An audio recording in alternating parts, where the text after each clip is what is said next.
Hey y'all, welcome to the first official episode of Thank You for Your Obedience with your girl, Sam I Am. I'm so excited and so grateful to be here and to actively start whatever this is God is doing, okay? First things first, I just want to say thank y'all. Thank y'all for all y'all love, support, your motivation, your affirmation, and just literally just been there. If you ain't said nothing and you just been there, I appreciate you. I see you just like you see me, so thank you so much. Um, we're gonna get right into it. This episode is the official testimony of the journey of how I got to my current church home, which is We Church Worship Encounter Church. Okay, just for context, for those that didn't watch the last video, so go watch it so you get a little bit more details. I was, I'll say dating. I was dating a church. I was dating a church for 4 years. Loved the church. Sold to the church. Brought people to the church. Did it all, but I wasn't I didn't get the word to join, right? Like I always had the feeling, always wanted to do more, um, but something just kept telling me, not even no, just like not right now. You know what I'm saying? And so I didn't join the whole time. You know, I was there, but I didn't join. And during the course of the last 4 months, I want to say, I love church, so I'm gonna go to like any church event if I know about it, if I'm invited to it, or if I come across it. Like if it's something I want to go to, I'm go. And I want to say August. I want to say August. In August, Music City Darren Ross, shout out to him, started an intimate type of worship that he called Houston Church. Um, that was inside a building that his friend owned on 2020 Leland. If y'all know 2020 Leland, y'all know. So, so I'm there, you know what I'm saying, worshiping this, that, and the third. And I realized when I got there where it was. And I had a whole like 360 moment from my adulthood to my childhood because in this specific place, law enforcement dragged me out of there. Like, you know what I'm saying? And it wasn't even my fault. You know, I think that's when I saw the force of the police at that time, okay? But law enforcement snatched me out of there, and it was just like, for me to be worshiping in here was like a full circle moment. And I gave a testimony about it on Instagram. And there was one young lady, only one, that responded to like the testimony that was just like, wow, you know, what a, you know, a testimony, you know.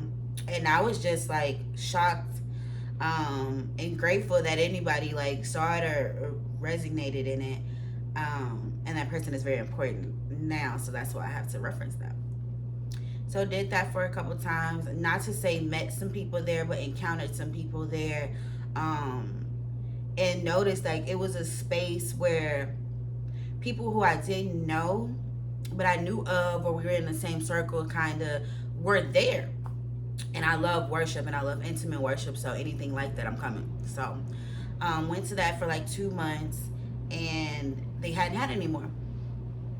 And so, I think I had seen a couple people post like, you know, the planting of We Church. Still didn't know anything about it. Still didn't know the people. Um, and then I seen they were having like, you know, excited about having like their first Sunday worship service. And a couple of friends had posted it, so I'm like, okay, cool. Like I can go and I can see a couple friends, you know that somebody I know is in there because I don't know these people, and I don't really know like what it's gonna be like. So I reached out to a mutual friend that had kind of posted it or kind of liked, you know, like commented or liked the post, you know, asking was she coming, and she was like, yeah, I'll be there. Cool. And so I'm very big in a season, my whole life really, but especially in this season right now, I'm very big on giving and showing, gratitude. And literally this whole year, I spent the time like giving everybody their flowers, like not just women, men as well. And it has sparked like a shift in people's lives. I've seen people get really emotional. I've seen people right after I given them the flowers. Um, Give a testimony, and I didn't know until like now, that I realized sometimes giving them flowers is like putting them flowers on that dead grave of the person that died in order for who they're supposed to be to rise up in them, right? So I did all that, and I say that to say because I was like I said, I seen one of the pastors before. I seen them both before, but I really didn't know them. But ironically, the lady that reached out on my comment was one of the pastors, and so I was just like, okay. And I went in to go get flowers for them. I got flowers for her, and then I got flowers for the friend that was inviting me to the church.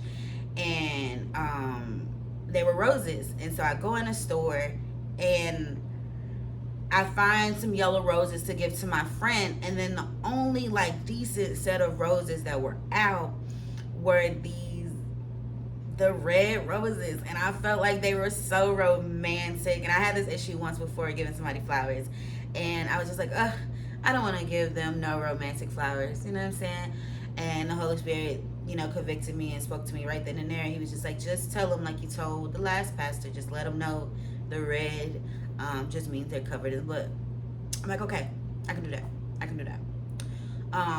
Also, before I got there, it was a young lady who I'm a fan of. It was her birthday, and I had seen it all over Instagram. But sometimes when it's people's birthday, you kind of just give them like a comment, but you don't want to act like you know them. You know what I'm saying? And so as I was driving to this place, the Holy Spirit spoke to me and was also like, if she's in there, sow into her. Like, it's her birthday, sow into her. I'm like, cool, not a problem. But I'm gonna be that person. If it's my birthday, I might catch a service in the morning, but I'm probably turning up in the evening. I'm not gonna lie. So I'm like, didn't even expect her to be there, right? Get in the church, park, whatever. The first sign, miracle signs and wonders. The first sign that I was supposed to be here was that, like I said, I was struggling with the color red for these roses. As I walk in, that service was the colors they were wearing. They were wearing black, white, and red. And I'm like, oh, okay. So at least I got the red right.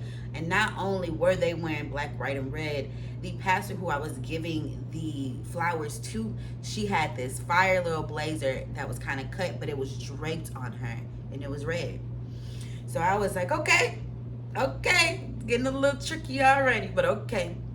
So I sit down, I'm cool, ready for service to start. She is so excited. Like, she was so excited, Pastor Ray. She was so excited because it was her church. And I had kind of seen at the last Houston church event, she was like, y'all gonna make me talk? You know what I'm saying? She kind of like shrunk in and didn't want to do it. So to see her kind of step out in her fullness, in full glory, was like, like, yay. Because I remember telling her, like, after she commented on me, I was like, your voice is so beautiful. I don't know all these people, you know what I'm saying? And anybody who knows me knows I have an infatuation for music. Music is my love language. So when I meet artists or surrounded by artists, like, it means a lot to me.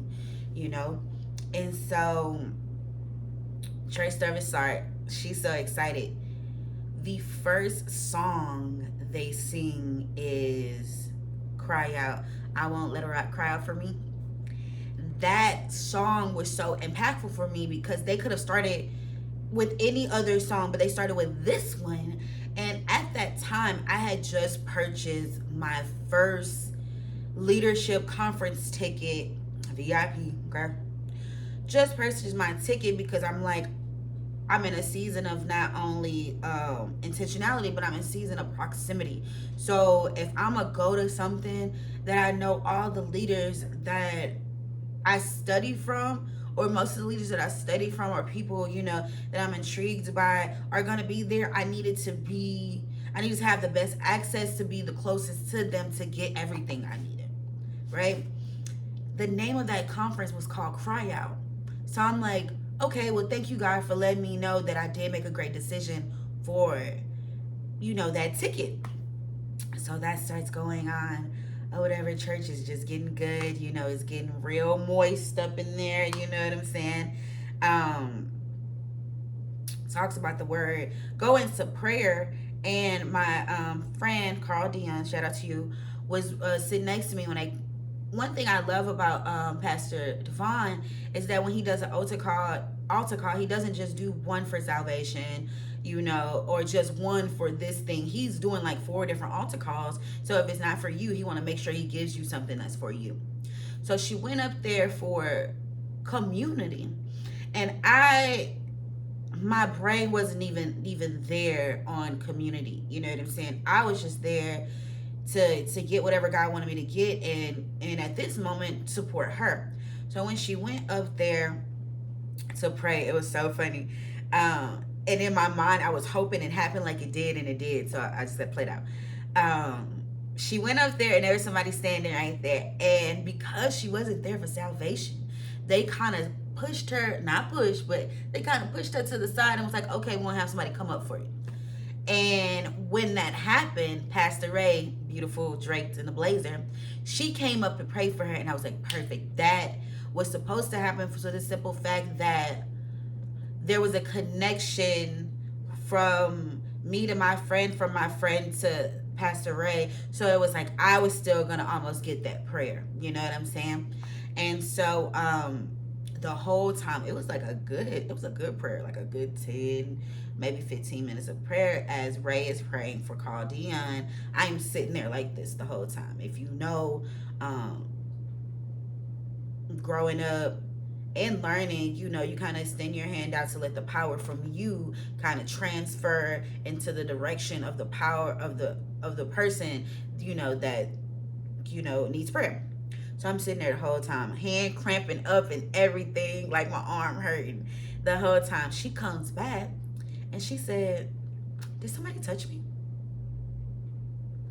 I said, no. I said, the whole time, no, I was sitting like this. She said, it felt like somebody touched me. I'm like, nobody touched you. Like, nobody touched you. Ray was holding your hand. Like, she wasn't even touching you. Like, I was just sitting like this. So I'm like, okay, cool. So we go, search is still going. And I look to my back left and I see the young lady that I was supposed to sew into, Tatiana. I see her and I'm like, but not only do I see her, I notice she is also dripped in red. And I'm saying red hair, red outfit, just red it out. And I was like, okay, well, at least I know that the color is red. You know what I'm saying? That the blood is literally like hovering all over this place because he is showing me the people that I'm supposed to talk to are draped, okay? In the middle of service, Pastor Devon stops, gives a word to Tati about using the same move. Like, stop trying to switch it up because you feel like it worked for somebody else. Sometimes when you only got one move, that one move is for you. So just master it and walk it out. That word didn't only go straight to her. That word hit me. And I was like, okay. Service ends. And like I said, I was on assignment. God said, if you see her, go speak to her. Mind you, I don't mind. I'm a very nice person, very kind person, but I don't like invading people's space. I don't like people feeling like I'm around them for a reason. Like, I'm naturally just a good person, but now in this season, like, God is directing me to speak to certain people at certain times. And so walking up to her, she was already kind of like embraceful. And I was just like, hi, like, we've been around each other for a while, but we've never met each other. I just wanted to formally introduce myself. And she was like, I know who you are. What? You know who I am? She was like, I know you are. I know exactly who you are. She was like, I was honestly trying to speak to you, but it just looked like you didn't want to be bothered. And I was like, no, I just did not think you knew me. You know what I'm saying? And so we talked for a little bit, and then I stopped. And I hope this is not too much Tatiana for me to say. I'm not gonna say it. Um, I started to talk to her, and I told her a couple things. I told her that the Holy Spirit told me to sow into her for because it was her birthday, and it wasn't like a grand amount. It was a specific amount. I'll be honest. I'll be transparent right now. She had just turned 33. No, she just turned 32. And so I told her I was giving her $35. And the $35 was like 32, for the age she was turning, one to grow, but then also one each for her children, one for her son and one for her daughter. And she received it or whatever. And it was a great moment. And I also submitted to her something very personal that I recognize, and now it's really four of us, but I recognize that me, her, and one other young lady at the time was going through the same thing, right? And when I say going through the same thing, going through loss in a lot of areas, but at this moment was going through a lot of loss relationally. And we really didn't know each other to speak on it, but social media platforms, what they don't tell you, you can also see what's not there as well. And so, of course, I noticed, not only did I notice her situation, I kind of knew her situation. And then also, there was another girl that was a worship singer that I saw her situation. I saw her go up, and I saw her get married, and I saw her, have the wedding, and then it was the next time I saw her page, it was gone. You know what I'm saying? And we all were the same in likeness. Like, we all are like, very, beautiful, light skinned women. You know what I'm saying? Like, we're all kind of same. And I noticed, just speaking now, is another friend, and this one I can call a friend, another friend of mine who, was in the worship space, who was also married when I first met her, and then now it's just not there. I was the only one, literally, and I'm not gonna say lucky. I was the only one blessed enough to, even though, me and my former partner separated, I didn't lose a lot. Like, my heart was broken. My heart is, I got a lot of trauma and things like that I'm working through. But just to say that I was just able to walk away with everything for the most part still intact. Like, I didn't have to separate nothing. I didn't have to worry about nothing like that. It was just crazy how we all kind of like, we all were the same. And I submitted that to her, and she received that as well. And I was just like, I don't talk, it's not my thing, you know what I'm saying? But God is in a space of He's making me talk to people. And she was like, oh, trust me, I know. She was like, because you don't say nothing. Like, she said, I feel very honored that you're even, talking to me right now, because I've noticed you don't talk. And I'm like, it's not that I don't talk, like, I just don't come into church for that. You know what I'm saying? And what was happening was that I started noticing, and this has nothing to do with the church that I was at, but it's just a thing that I noticed, that I was being speculated in the church. Like, they knew who I was because who I was with, and a lot of people didn't take the time to know me. You know what I'm saying? I had I can put about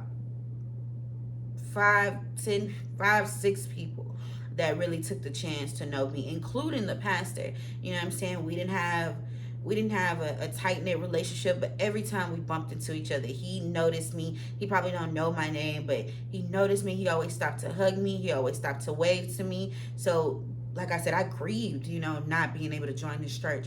But it was just like, it was a thing. Like, I did not know that I needed community, right? And this was a church big on community, small church, but big on community. And I didn't know I needed that. So the whole time I'm kind of sitting here, I'm like, okay, I think God is telling me, like, this is my church. You know what I'm saying?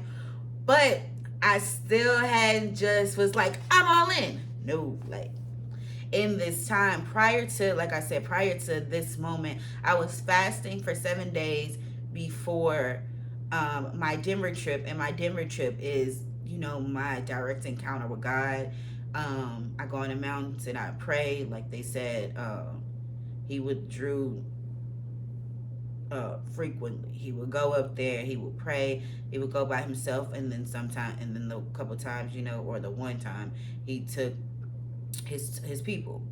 And so up to the Mount Transfiguration, on my Mount of Transfiguration, I got my own Sea of Forgetfulness. You know what I'm saying? Like I said, I've had the blessing to take my immediate family, my mother, my sister, my stepfather, and my partner at that time. And each time that I have taken someone else, including the newest version of myself, my car has been upgraded to a Jeep specifically. I think the Lord want me to have a Jeep, but we're gonna hold on. But I'll get to that next episode. So I'm in the foyer, and because they had merch, they had We Church merch, and I was like, I want a shirt, or I want a crew neck or something. And as I'm standing waiting for somebody to assist me, this lady, and no, I'm just gonna say it. This lady comes and grabs my face and says, we need. At first, when I heard it, I'm thinking like, Lord, I've been in church. What you mean? Like, y'all need me. I've been here. But for her to specifically say like, we, instead of the church, I knew that we, Worship Encounter, needed me in this place. And so she's talking to me, and she's, very transparent, letting me know that she had just found her son passed back in April, and that was her only child. And so she was trying to fill the void of spiritual sons and daughters. And I was like, I think y'all got me. You know what I'm saying? I'm hearing God. I'm just literally going to pray about it. So I'm gonna go pray about it first before I make my decision. And I'm like, I think y'all got me. I think y'all got me. So she's talking to me, and she says, well, I just want to let you know, everybody calls me Mama Rose. Y'all, I'm at this moment holding the red roses in my hand. And I'm like, oh, okay. Okay, God. Okay. You know what I'm saying? As after this is happening, my friend Carl Dion is still making sure I was introduced to almost every single person that kind of walked past me. And that was, I was very grateful for that, because she didn't have to do that. And because elevating and expanding, I have to have these moments where I meet people. You know what I'm saying? I like to be in the background until it's my turn. But like, because it's my turn, she's like, she don't even know that God is using her to make sure I am personally introduced to all these people. That I'm just not a person that just walked in and could be able to walk out. No, it got to the point where everybody was going to know me. And she was like, my Jess still had the roses, still trying to present, because the pastor still had like a gathering of people talking to them. And I was just going to go walk up, kind of say what I say, and just leave. And she was like, you want me to introduce you to them? Sure. Walk up, go to the front, and we kind of stand there for a while, because it's literally playing squirrel. Like, everybody's pulling them left or right. I'm just waiting my turn. Okay. So once there was a gap, they kind of pushed me in, and I walk up straight to Pastor Ray. And I'm just like, hey, you don't know me. My name is Sam. I encountered you guys at Houston Church. I did a testimony on my live, and you were the only person to respond. She looked at me, Sam! And I was kind of like, do you remember? And mind you, Pastor Devon was not right there at the time, but her excitement kind of made him look like, what's going on? And then I was able to get him in front of me. So I had to both of them, and I let them know how I was led there. I let them know about the flowers. I let them know about the testimony. I did not know until I got there, we had the same last name. And she was like, cousin. And I'm like, I'm just saying. I let them know that I had not joined a church. Um, I let them know how literally God just led me there step by step and how they might have gotten me. And they were so excited. Yes, I said, I've been fasting for 7 days. I didn't know that also resonated to them until I spoke to my friend and she was like, yeah, they've been fasting too for this. Okay. I was just like, I've been fasting for 7 days before I go up to the mountains to Denver to pray. Pastor Devon stopped and said, wait, you're fasting to go pray? Oh, that's a third level type of heaven right now. And I said, yeah, it's real different for me. Like, it's real different for me. And he literally gave me that permission to go off, do what I need to do, get that word, get that blessing, and just come back down. And so I did. Um, Even in that moment, I did not know that there were people standing around us trying to figure out what was happening. Mind you, they know them. I don't know them. So I'm giving them the most honor and reverence. I'm also giving them context of how I literally got there for not only to satisfy my conscience, but also let them know, like, y'all doing it.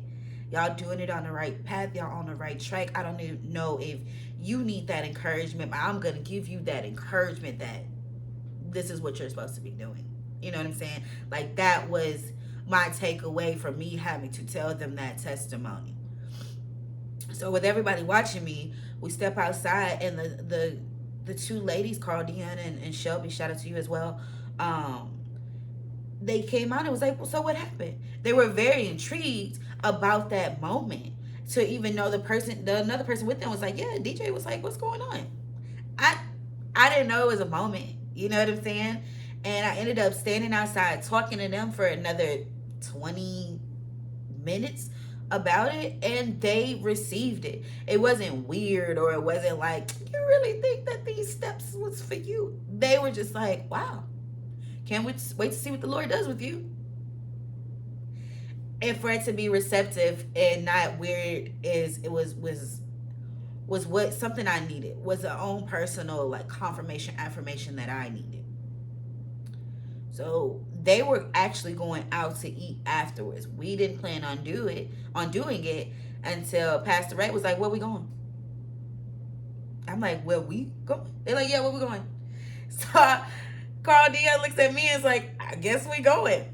We end up going to Lazy Dog. I was gonna say the story is very vast. We end up going to Lazy Dog right up the street and sitting at a long, long, long table that wasn't even built. I mean, wasn't even there. It was literally built for us. Very long table of like 30 plus deep. There was the California crew on the left, and we were on the right.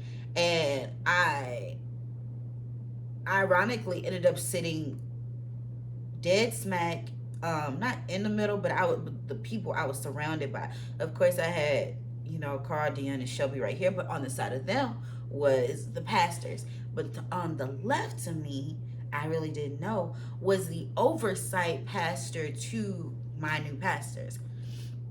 We're sitting at the table, we're having fun, but it was also a real moment because, to not disrespect the church, we were able to enjoy ourselves without there being any condemnation. And I was like, oh, we can have, oh, okay.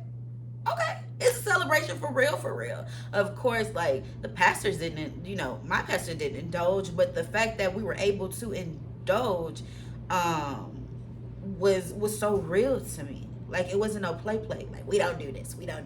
It's like, yeah, we gonna go worship the Lord and we gonna have a good time afterwards. Jesus turned water into wine. That's all I'm saying. Okay? So, at the time, I'm sitting next to Pastor Charles. Shout out to you, sir. Like, shout out to you. You and Dr. Dre. Okay? I'm sitting next to them, and I'm introducing myself. Like I said, I'm in a space where I have to introduce myself. So I'm introducing myself to all these people, and I've noticed I have the people who does like the sound and show for the Rockets is in front of me. The person, they have their own management company, is over here. So I'm just listening, you know, just like, okay, let me see who I'm surrounded by. As I'm doing this, Pastor Charles right next to me goes, so what do you do? I'm like, oh, I'm just in hospital leadership. He's like, okay, so do you want to learn this? I'm like, I don't know. I'm just out here. And we end up having like a good hour conversation before the food comes, just talking about, to some certain degree, my qualities and how God was using me. And as I'm talking, I noticed that people are kind of like popping up out of their own conversations for just a moment to listen, literally listen to what I have to say, and agreeing, nodding their head, going back to eating and going back to their conversation. Like, it happened a lot. But when I say me and Pastor Charles was locked in, like, he was eating and I was talking. Then when he started talking, I was eating. That was the only time we could really take bites of our food, because we were just going. We were just going. Like, the Lord was just like, because at the same time with me trying to figure out who I am and what I'm doing, he lived in California. So I knew I wouldn't be able to get whatever I need to get from him in the long run, if I didn't get it right now. And I'm pretty sure Pastor Charles loves me at this point.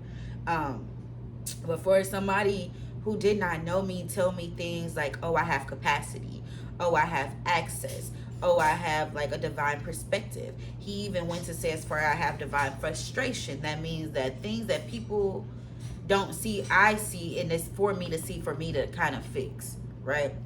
He says all these things to me. But he also doesn't notice, he probably don't know that I know. As I'm talking, mind you, I'm kind of like, you know, bobbing it out. He's pointing at me, but also pointing at the pastor like, hey. And I'm like, you know, not even paying attention. And so we end up talking, finally leaving the table. And you think that he would have done it, continued to do it without me knowing he was doing it, but he didn't. He still took the time to stop as we were leaving and was like, hey, I'm going to let you know, this one right here, y'all better watch her. She got something. He didn't have to do that. That was his first time meeting me. And you know what Pastor Ray said? I got her. We got her. Don't worry about it. Okay. Y'all got me? Y'all gonna help me hone my gift in? Y'all gonna help me and let me know, you know, what the Lord is doing and how he gonna keep doing it. You got me? Bet I'm good. We sat outside, talked about our events that we're about to have, you know, with the church soon. Just really having a conversation, and I really felt that sense of community, but also felt that not only did people see me, but that God saw me. God sees me, and he approved of it.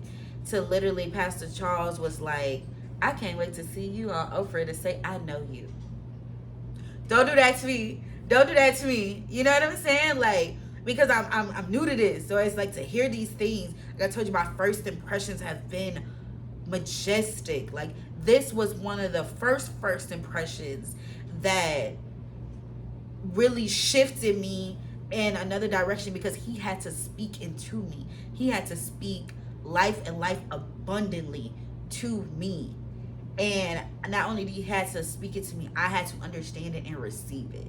And trust me, I did. And got in that car and shouted in the car so loud, because I could not believe the work and the words that God was giving to me, right? So, if I can say all that and not join this church,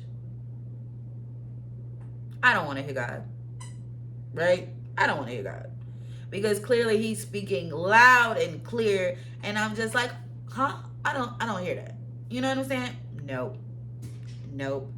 So that was the start. That was day 6 of my fast. That was the start of the push.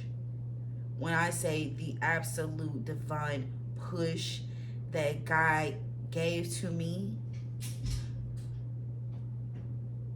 that it even shifted the whole trajectory and the smoothness of the Denver trip. And so that will be my next video, to tell you and show you the miracle signs and wonders and confirmation that God had given me after that quote unquote prayer. It was still a prayer. It was beautiful words spoken to me that I consider. You prayed over me, sir. You didn't even have to, but you did. Not only did I thank him for his words, I went to thank his wife, because for one, they are one, and for two, I've had a lot of problems where women have issue with me. I have a lot of problems where people have issue with me. So they think I want they man or they woman. Trust me, if I wanted them, I would have them. Okay? But I did that. I told Pastor Pat, she didn't even introduce herself to me as Pastor Dre. She introduced herself to me as Dre. And that was so personal. And then she was like, Dre, Pastor Dre. And I was just like, ma'am, thank you for allowing me to have this conversation with your husband. She was like, oh, he's great. Been with him for like 40 years. And I was like, trust me, I know. He told me.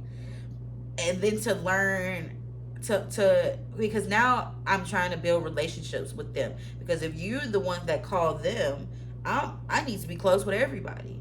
So now I'm following them on Instagram, and I'm noticing, like, that's I say Dr. Dre. She didn't introduce herself as Dr. Dre. That was her Instagram name. Anybody know about music? Dr. Dre, Dr. Dre. Come on now. So I'm seeing that. I'm like, okay, come on, Dr. Dre. And I'm also looking, her birthday had just passed, and she had just had a party with all these big name people: Jermaine Dupri, Babyface, Coco Brown. I'm like, who was I sitting next to? You know what I'm saying? Like, that's why they say you got to be kind to people. You got to know who you're talking to. You got to treat people with respect everywhere you go, because you don't know if you're entertaining an angel. You do not know, right? So yeah, all that happened. And I went up that mountain, and I came back down that mountain, and on 11/11, on the top of the mountain, I filled out my membership to Worship Encounter Church. And you know what's funny? After talking to Pastor Devon last Sunday, he said I was one of the first members on the book. It was me and one other person. Granted, there's people that's been around. There's people, that's been following them, walking with them. They have their set of community. But as far as to say on the books, me and one other person. So, if that ain't God speaking into me, I don't know what is. And I meant to give y'all the scriptures before, but I'm going to give you the scripture now because I remember. So there's two scriptures that really resonated in me for this video. And the first one is John 1:1, that says, in the beginning was the Word, and the Word was with God, and the Word was God. So as I'm walking out the Word, I'm not only walking with God, I am walking in godliness. Okay? I am walking in God's essence. I am walking in God's character. Like, I'm not a, how do I say this? I don't want to be like, I'm not a God, because I am. If we are all God's children, if God is God and we're his spawns, then we are little gods. Pastor Torrance taught me that. We are little gods. So I am walking literally in my daddy's shoes, in his steps, in his moments, in his word, and I am covered. Okay? The next scripture that I want to incorporate is Psalm 119, verse 105. That literally says, your word is the light unto my feet. Hold on. Let me give y'all the thing, because I be forgetting. I forget that fast. I'm not gonna lie. Like I told y'all, this is live, so I'm gonna just figure it out as I go. 119. 105. 105. Your word is a lamp for my feet and a light to my path. I am literally, in this dark world, I am literally just walking out the word, y'all. Not only am I walking out his words, but I'm walking out my words, and I'm walking out the words of everybody that spoke over me. Okay? So watch your mouth, because you could literally be cursing yourself with your words. And I ain't saying curse words is cussing yourself, because baby, when I do this year of Bible, I'm going dig to find Jesus's tantrums. I'm going to find the cuss words. I'm going to find everything, because it has to be real, y'all. Like, we cannot have this, what Dr. Caroline Leaf calls this Christianese moment, because nobody can understand you.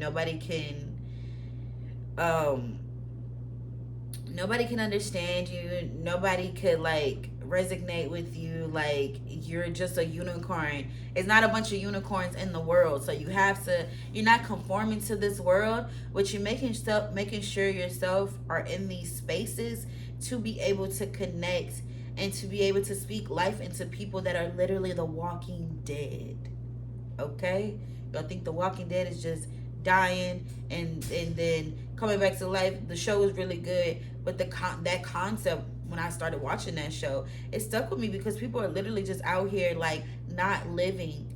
You know what I'm saying? Like, they won't all the way die so that they can resurrect. They like in that in between phase, and we ain't got time for that. We ain't got time for that. I literally died, y'all. Like, when I say I died, I felt death these last 6 months. I felt death these last 4 years, because I mentioned my Abraham moment in my last video, that I felt like started when I had to leave my church. But it actually went sometimes 4, because 4 years ago I was kicked out, and my mom literally looked at me and was like, you have to go through this. And I remember they're kind of like sitting with a smile, because there was a whole situation before it. And I remember sitting with a smile on my face like, it's okay. But I had to go through this, because if I hadn't went through all of that, and for it literally to just to be like me and God, I wouldn't be here right now. I wouldn't be here so confident right now. So that concludes the first episode of Thank You for Your Obedience with your girl, Sam I Am. Oh, and that's how the title came about, because once I finished talking to Tatiana, and once I finished talking to Pastor Ray, their literal response was like, thank you for your obedience. Because I kept saying, I don't know what I'm doing, I'm just out here in obedience. And they were literally like, thank you for your obedience. And it went off like a light bulb. Okay? So that's why I would continue to give honor to anybody that remotely spoke into my life. So y'all ain't gotta say on the back end that I didn't love y'all and I didn't appreciate y'all. So I appreciate y'all. I love y'all. I'm very grateful for y'all. Like I said, this one goes out to my beautiful people at We Church. This one goes out to Pastor A, Tatiana, Carl Dion, Pastor Charles, Dr. Dre, Don, Kevin, everybody. Thank y'all for embracing me, loving me, and being the best versions of yourself, which is holding me accountable to be the best version of myself. So this is great. This is our first YouTube video, and it's going up from here. So thank y'all. I love y'all, and always